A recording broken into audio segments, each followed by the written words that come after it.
के जय हनुमान गोसाई कदस एकर बीपी हाई तब चिलाई माई रे माई रात भर में इहो नसाई। जब लड़का के बनी माई बंगल ही खेलावत जाई खड़े खड़े चाहे गमछा बिछाई करस एकर ढोरी चटाई। सागर ही पार हो जाई कथा पुरान है भ्रट जुग की।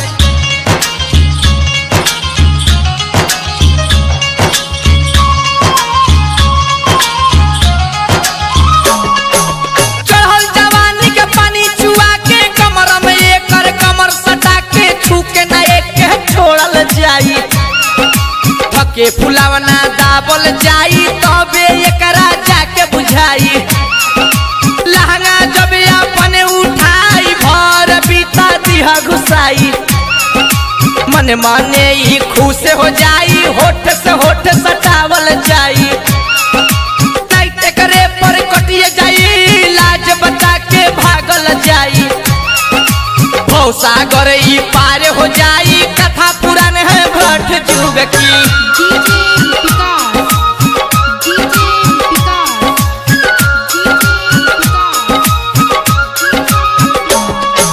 रघुपति राघव राजा नाम दिखे के मन बट दलमाया भले हम हो के बदनाम।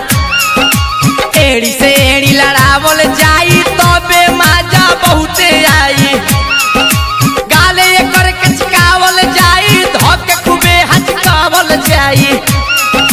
गाले पर चिन्हा होई जाई तबे त छौड़ी रोई जाई। बारी बारी से सभे जाई ढीला होई जाई। सागर ही पार हो जाई कथा पुरान है भट जुग की।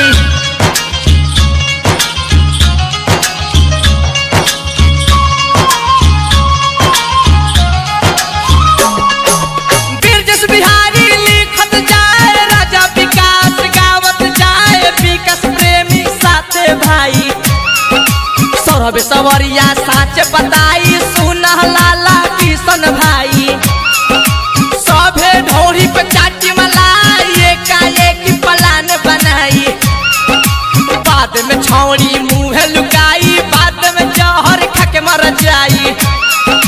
शिव शंकर भी जानिए जाई राजा रोशन लिह बचाई। सागर ही पार हो जाई कथा पुरान है भट जुग की।